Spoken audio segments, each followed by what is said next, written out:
Glory, come here. You rest all up. Come down there. There you go. In here. Come in here. Come on. Lay down.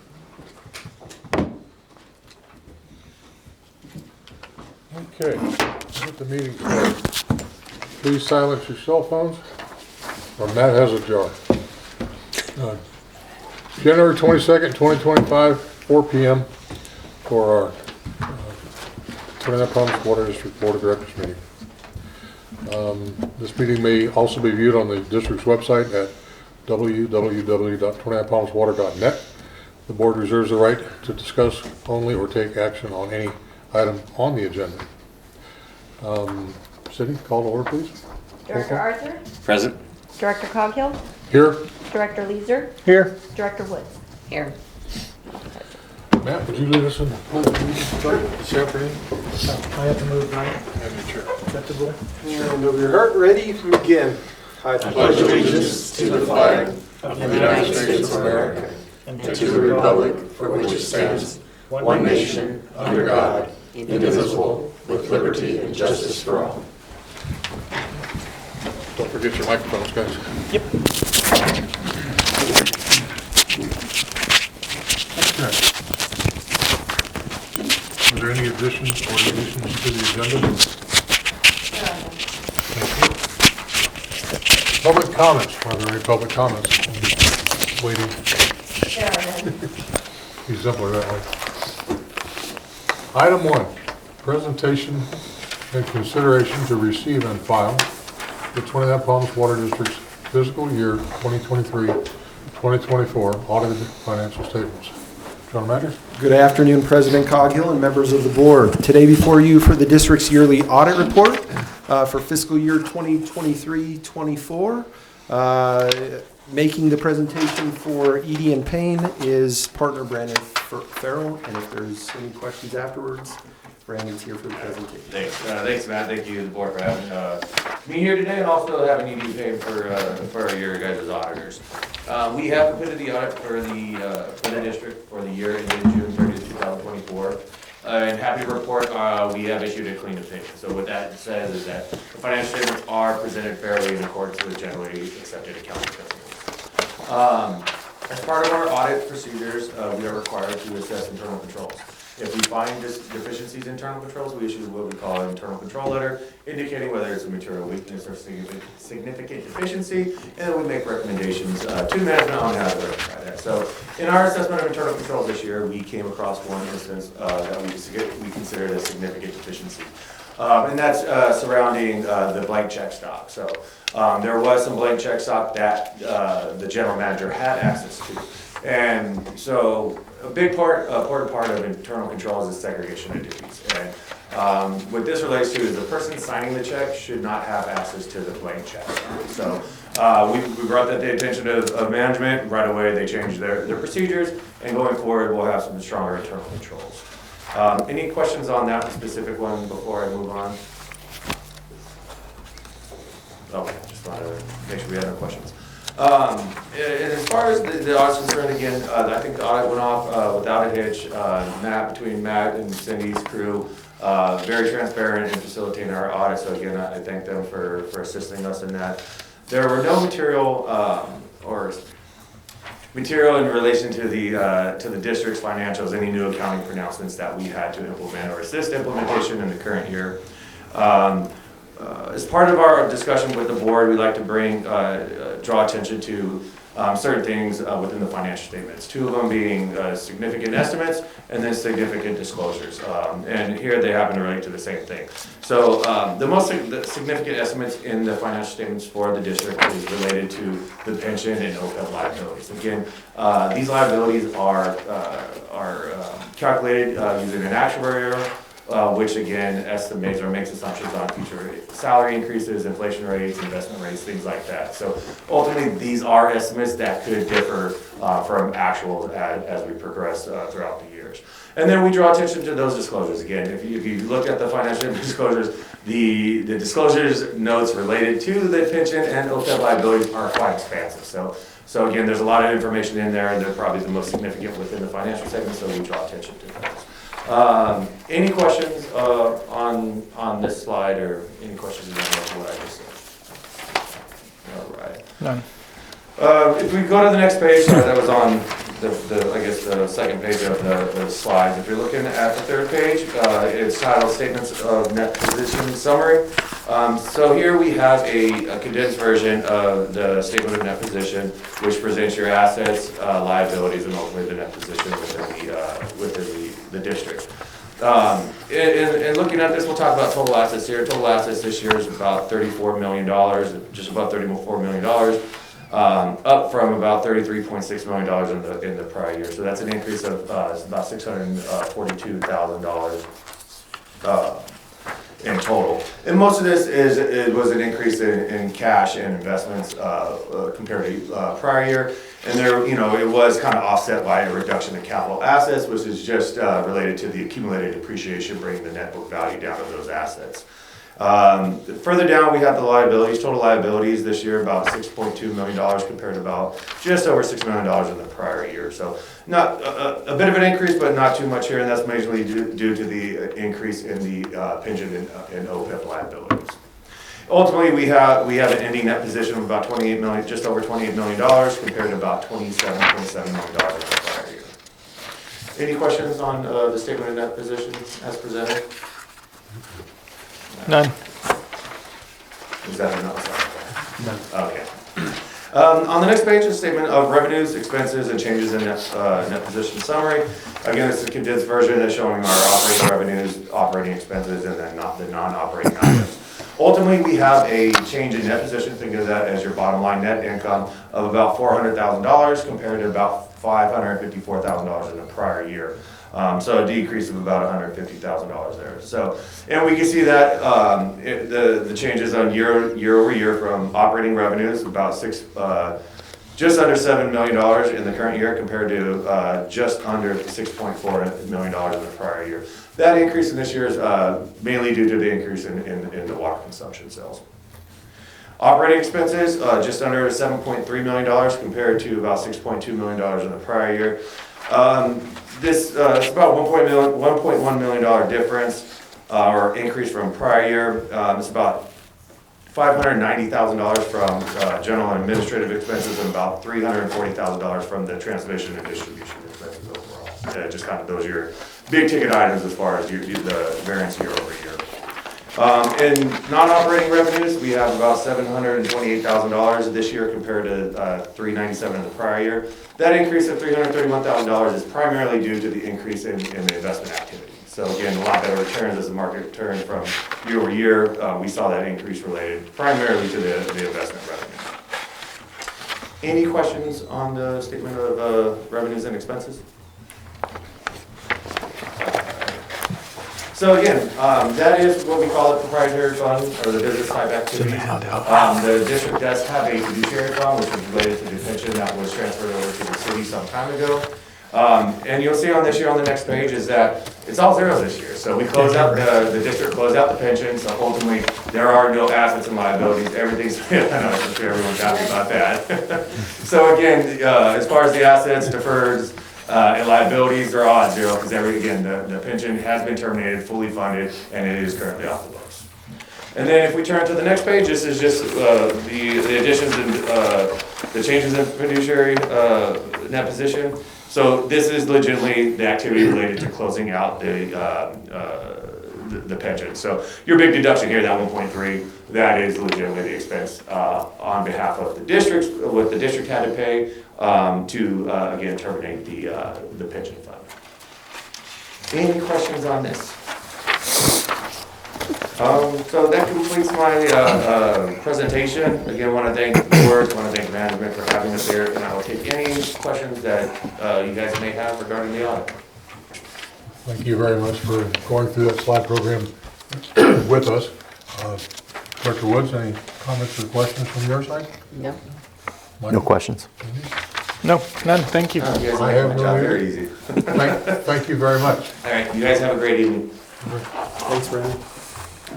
District staff would be looking for the board to receive and file the district's fiscal year 23-24 audit financial statements.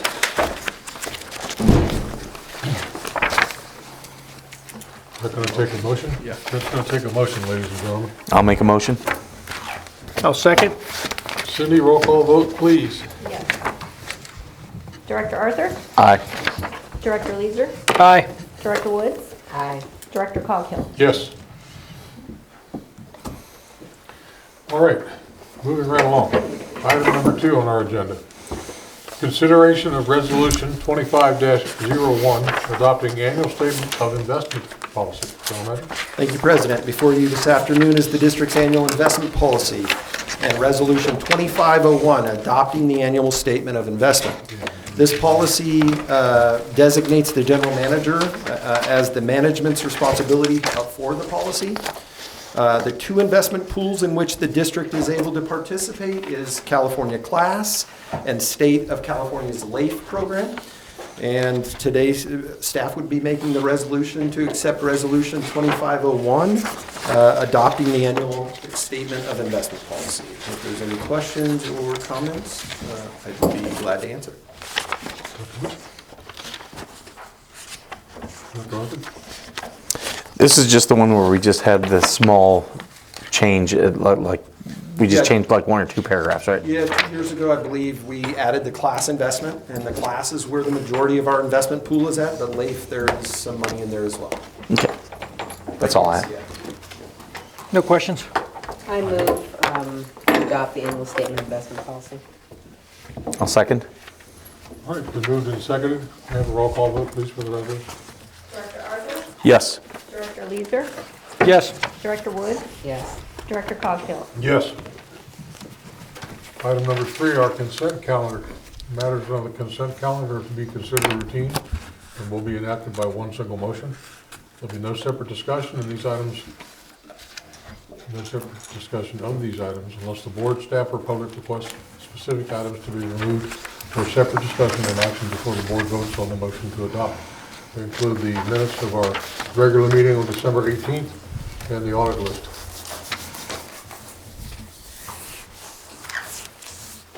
I'll make a motion. Looking for a motion. I'll make one. I second. Been moved and seconded. Cindy, all those in favor? Aye. Aye. Aye. Okay. Get the hang of it. There is no item 4 because there was nothing removed. Item 5 will be staff reports. And 5.1 is going to be Superintendent Minitry.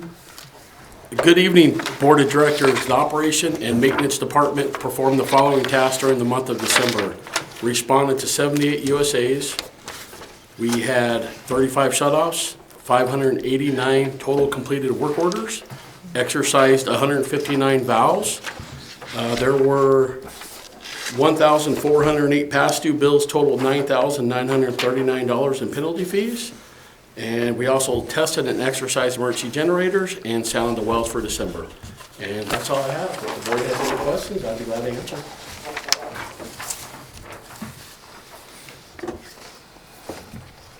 Director Woods, anything? Mike? No questions. No questions. I have one. When you sounded the wells, recovery, Lewis, positive, negative? Stable. They go up and down a little bit. They recover now, but it's winter time because we're pumping more out of the treatment plant during the winter. So we're good. Yep. Good. Thank you for that. Thank you. Water quality, Superintendent Sheldon. Water quality for the month of December. Chlorine levels maintained throughout the distribution system averaged 0.67 milligrams per liter. Bacteria samples, we took 50 routine, 13 special samples, all were absent for call alert. Fluoride samples, we took 32 throughout the district with the average being a 1.25 milligrams per liter. Production, we were up compared to a year ago, 1%, and compared to 2013 at the same time, we were down about 1%. Any questions?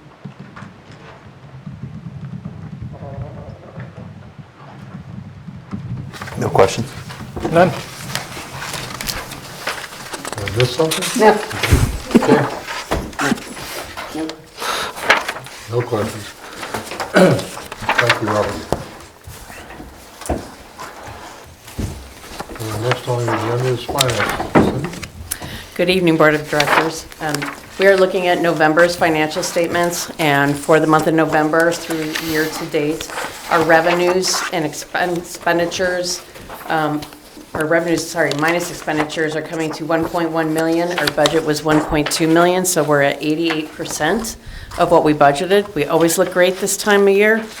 Our revenues come in the beginning of the year, expenses come in end of the year. So it'll get worse before, and then it'll get better towards the end of the year.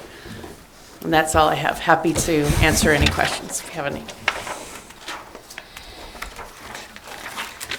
I'll start with Michael this time. Michael, question? And this is just a general question if you don't know. With our audit, how close were our projections to what we actually came in for the end of the fiscal year? Pretty close. Surprisingly, this is, of all the clients I have, this is probably our best budget because your revenues are very, very predictable. The only thing that isn't predictable is the capital charges. We never know how much they're going to be, but otherwise, it was pretty close. Okay. So you're saying Matt has a spending problem? I say he's right on point, actually. Capital assets? And if he spends a little more here, he asks to cut it down a little more there so that the bottom line is always. He can't come to us for a new truck anymore. Well, it's a good thing we got those checks under control. Yeah. Just teasing. Thank you, Cindy. Wait for him. Dr. Woods, anything? Thank you, Sean. And General Manager's report.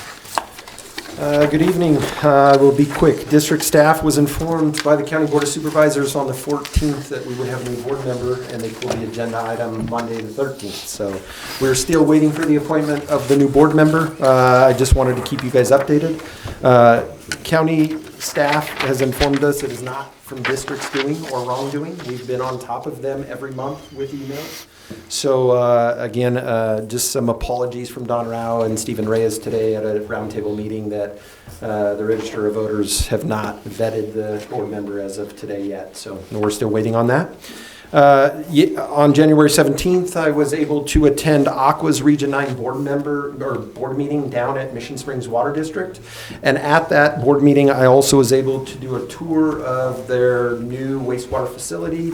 That was really neat just to be a part of and see an Aqua board member or a board meeting take place because I've not been to the Aqua Region 9. So wanted to go down there and kind of show face as the district.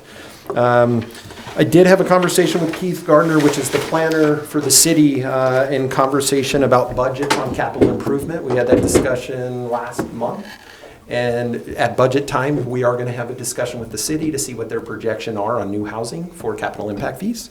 So that was done this month. Local leaders met at the roundtable meeting with Don Rao. That was this morning, just having communication about emergency management and some of the wildfires and what's going on with the power shutdowns. And just to let you know, I want to thank district staff for having our equipment ready to go. We did, during those power outages, this district can handle still running and pumping water and making sure the reservoirs are filled.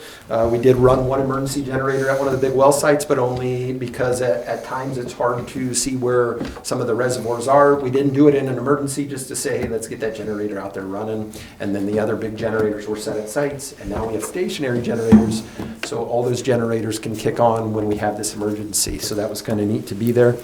And last but not least, I just want to thank Stone James, city manager, since he's taken over. He and I, in communication with the two organizations, have been probably at its top level, including what's going on with the emergencies and can the district handle and continue to support this community as far as water goes. But the conversation always goes back to how we can support the community if we need to and step out of our boundaries. So Stone James, I just wanted to thank him personally out, in a meeting that he and I are communicating very well together. And it's exciting working with him. He, in the meantime, on one of his weekends was down as a deputy sheriff in LA dealing with some of the fire issues frontline. So, and with that being said, if the board has any questions, I'd be glad to answer. Are you still looking at having a joint meeting at some point, once or twice a year? Have you talked to Stone James about that yet? Yeah, you mean directly with budget, capital improvement, or just direct meetings like where we did a city council and a water district? A direct joint meeting. A direct joint meeting?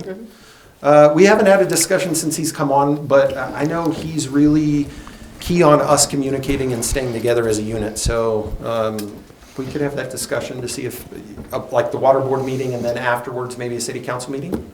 Or vice versa, yeah. Where we would have, Joint meeting? yeah.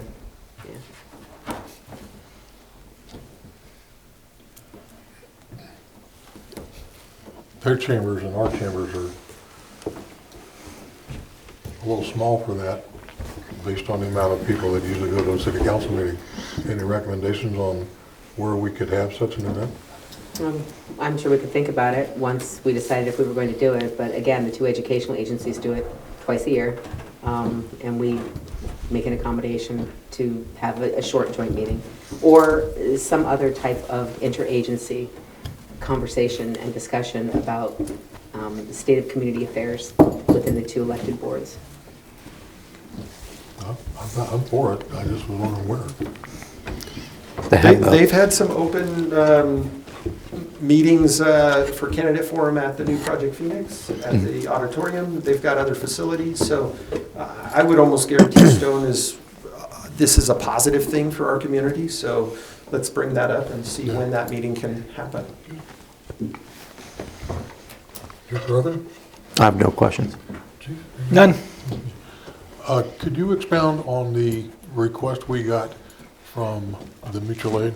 Can you talk about that? So water agencies around her in a group called CalWarn. CalWarn reaches out to agencies that are similar, special districts, and we were approached, everybody was on a CalWarn blast for a smaller community water district that was having some issues keeping up with doing shutdowns. This last week was USA Tickets. They got over, I think I heard 9,000 USA Tickets. Whenever CalWarn reaches out and we have the opportunity to help where we can, I mean, you always put your agency first where you can, right? But if we needed that turnaround help, you would hope that people were coming to 29 Palms. So I did reach out to a general manager that was looking for some help with shutoffs and helping with USA Tickets. I reached out to the board of directors to have conversation if we were opposed to bringing our equipment there, because that's something you guys would approve. And after reaching out, they got local assistance, but they said we would be on a list in case they needed more bodies.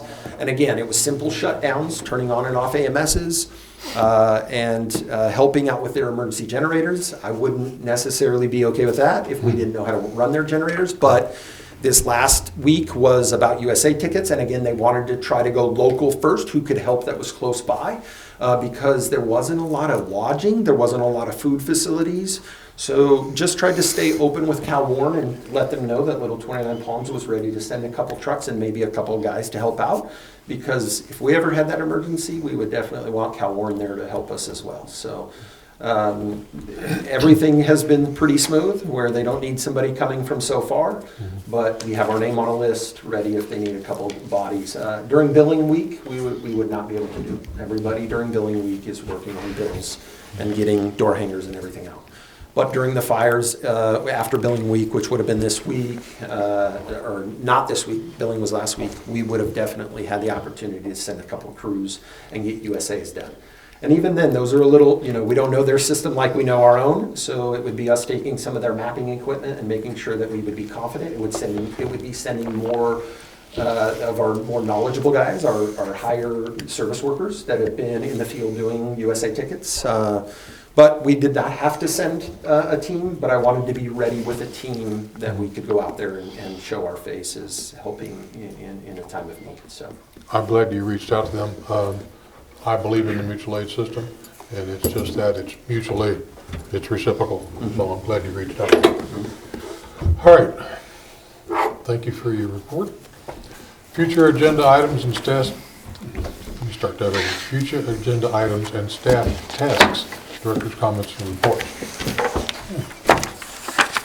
Comments and reports then? Taskers. Staff tasks, comments and reports.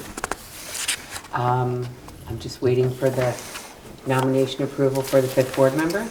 At that point, then we can discuss again my request for discussion on insurance benefits. And again, I already brought up my request for some type of an interagency communication meeting here in Twin Palms.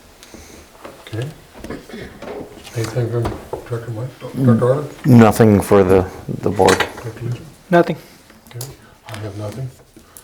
Number 7, adjournment. Looking for a motion to adjourn. I move to adjourn.